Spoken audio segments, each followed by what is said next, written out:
সুধী দর্শক শ্রোতা মণ্ডলী, আপনারা দেখছেন বরাক সংবাদ। এই মুহূর্তের একটি গুরুত্বপূর্ণ সংবাদ নিয়ে আপনাদের সম্মুখে উপস্থিত আমি খয়রুল। বিশ্ব রেডক্রস দিবস বিভিন্ন অনুষ্ঠানের মধ্যে পালিত হল শিলচরে।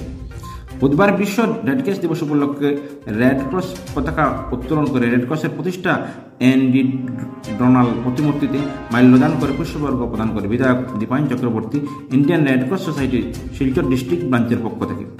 পরবর্তীতে ইন্ডিয়ান রেডক্রস সোসাইটির সদস্যরা শিলচর ন্যাশনাল হাইওয়ে পুলিশ ফাঁড়িতে বিপরীতে লঙ্গাই খাল সাফাইয়ের জন্য নৌকা নিয়ে সাফাই অভিযানে নামেন শিলচর বিধায়ক দীপায়ন চক্রবর্তী সহ অন্যান্য সদস্যরা। পরে সাংবাদিকের মুখোমুখি হয়ে বিধায়ক দীপায়ন চক্রবর্তী বলেন, রেডক্রস সোসাইটি হাসপাতাল এবং ব্লাড ব্যাংকের মাধ্যমে সবসময় পরিষেবা দিয়ে থাকেন সংস্থার কর্মকর্তারা। তাছাড়া দুর্যোগমূলক পরিস্থিতি মানুষের পাশে দাঁড়ান। করোনাকালীন বন্যার সময় রেডক্রসের উল্লেখযোগ্য ভূমিকা রয়েছে। আজকে বিশ্ব রেডক্রস দিবস পালনের অঙ্গ হিসেবে শিলচর ন্যাশনাল হাইওয়ের পাশে লঙ্গাই খালের 600 ফুট জায়গা সাফাই অভিযানে নৌকা নিয়ে নামা হয়েছে। এই 600 ফুট সাফাই অভিযান রেডক্রস সোসাইটির তহবিল থেকে করা হয়েছে। তিনি আরও বলেন, তিনি দুঃখিত প্রবল বৃষ্টির জন্য শিলচর শহরে দুটি অংশ জলের নিচে ছিল। তখন তৃতীয় পর্যায়ের নির্বাচনের কাজের জন্য দলের নির্দেশে দ্রবীতে ছিলেন। শিলচর শহরে জমা জলের সমস্যা দুর্দিনের সমস্যা তিনি আগে থেকেই জমা জলের সমস্যা দূর করতে আসার মুখ্যমন্ত্রীর প্রচেষ্টা বর্তমান 2 জন কন্ট্রাক্টরের মাধ্যমে জল নিষ্কাশনের কাজ চলছে। তিনি আশাবাদী 2025-এর মার্চের মধ্যেই সম্পূর্ণ কাজ শেষ হয়ে যাবে। এদের বিধায়কের সাথে ছিলেন বিজেপির মন্ডল প্রেসিডেন্ট হীরক চৌধুরী, বাসুদেব দেবাশিস সোম সহ অন্যান্যরা। দেখুন এই প্রতিবেদন। সিচুয়েশনে উল্লেখযোগ্য ভূমিকা সোসাইটির যে ব্লাড ব্যাংক রয়েছে বা হসপিটাল রয়েছে তার মাধ্যমে আমরা পরিষেবা দিয়ে যাওয়ার চেষ্টা করছি। আজকের এই বিশেষ দিনে আমরা যেহেতু প্রবল বর্ষণে শিলচর শহরের বিশেষ করে সোনাই রোড অঞ্চল, আমাদের লিঙ্ক রোড অঞ্চল আর ন্যাশনাল হাইওয়ের অঞ্চল সেটা অনেকাংশে ডুবে গেছিল। আর সেটার মূলত কারণ লঙ্গাই খাল। আর এই লঙ্গাই খাল ইতিমধ্যে পৌরসভা থেকে ওয়াটার রিসোর্স থেকে তার খনন প্রক্রিয়া চলছে।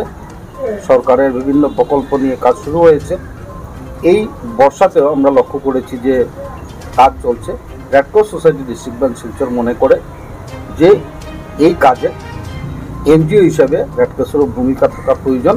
তাই আমরা আজকে ন্যাশনাল হাইওয়েতে পুলিশ ফাঁড়ির বিপরীতে আমরা 600 ফুট আমরা একটা স্ট্রেচ হাতে নিয়েছি।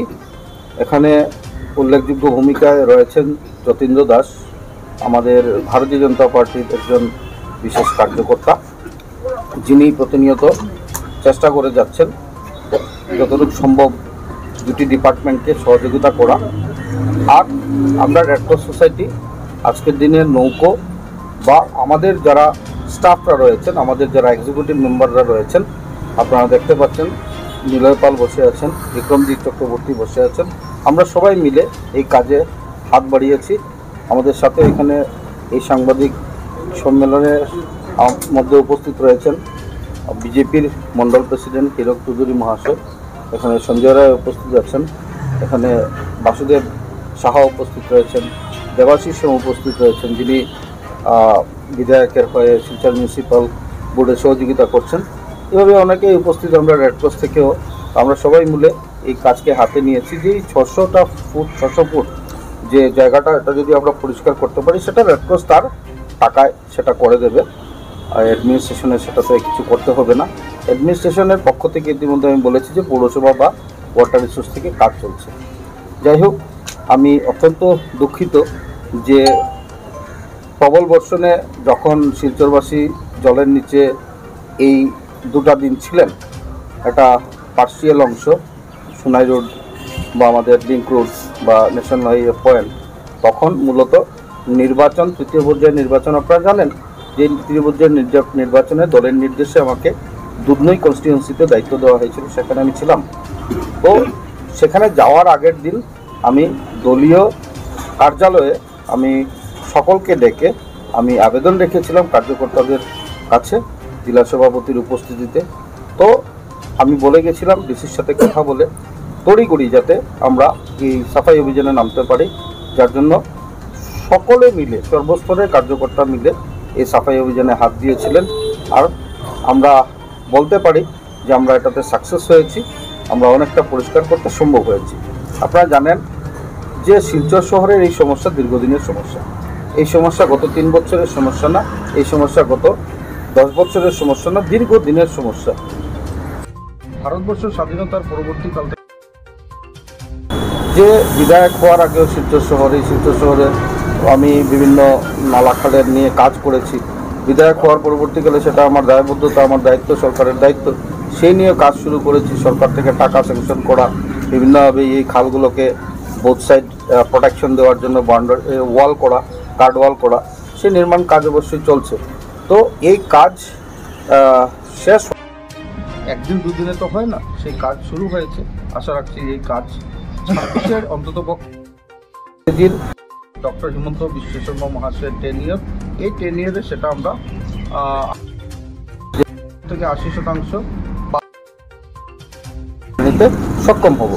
ইতিমধ্যে আমরা অত্যন্ত সৌভাগ্যবান, এমন একজন মুখ্যমন্ত্রী আসাম পেয়েছে, যে মুখ্যমন্ত্রী ডক্টর হিমন্ত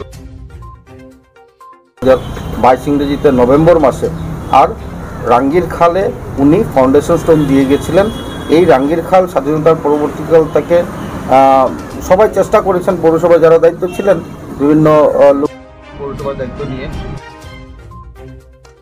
কিন্তু আমি লক্ষ্য করেছি যে এই খনন প্রক্রিয়াটা সম্পূর্ণ না হওয়ার জন্য একটা বড় অংশ, বিশেষ করে ওল্ড শিলচরের একটা বড় অংশ সেখানে বাধাপ্রাপ্ত হচ্ছেন, জমাজলের সমস্যায় ভুগছিলেন। সেখানে দাঁড়িয়ে সরকারের কাছে যখন আমি দাবি করি, আমাদের মাননীয় মুখ্যমন্ত্রী সেখানে এই টাকা স্যাংশন করে দিয়েছিলেন, 42 কোটি টাকা। তা নিয়ে কাজ হচ্ছে। আপনারা দেখতে পেয়েছেন যে 2জন কন্ট্রাক্টর কাজ পেয়েছেন, একজন একটু ধীর গতিতে করছেন। আমি তাকে বারবার অনুরোধ করছি তাড়াতাড়ি করার জন্য। আরেকজন খুব তাড়াতাড়ি কাজ করেছেন, ওনাকে ধন্যবাদ জানাই যে ইতিমধ্যে অনেকটা কাজ উনি করতে সক্ষম হয়েছেন। 3.5 কিলোমিটারের এই যে বোথ সাইড গার্ডওয়ালের কাজ অনেকটা এগিয়ে গেছে। আর ট্যাঙ্ক বাকি রয়েছে অ্যানাদার 10 কিলোমিটারের জন্য আমি সরকারের কাছে কমপ্লিট করেছি। আশা রাখছি সম্মানের মুখ্যমন্ত্রী সেটাকে স্যাংশন করলে পরে আমরা এই রাঙ্গির খালকে আমরা বোথ সাইড গার্ডওয়াল করে একদম ইজিলি আমরা এই যে সিলটেশন ভবিষ্যতে ক্লিয়ার করতে আমাদের সুবিধা হবে।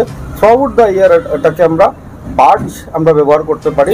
আর বার্জের উপর আমরা দেখেছেন যে গুয়াহাটি বা বিভিন্ন বড় বড় সিটিতে যেভাবে এক্সকাভেটর বার্জের উপর থাকে, সেভাবে আমার একটা চিন্তাধারা আছে আগামী দিনে এই কাজগুলোকে করার জন্য।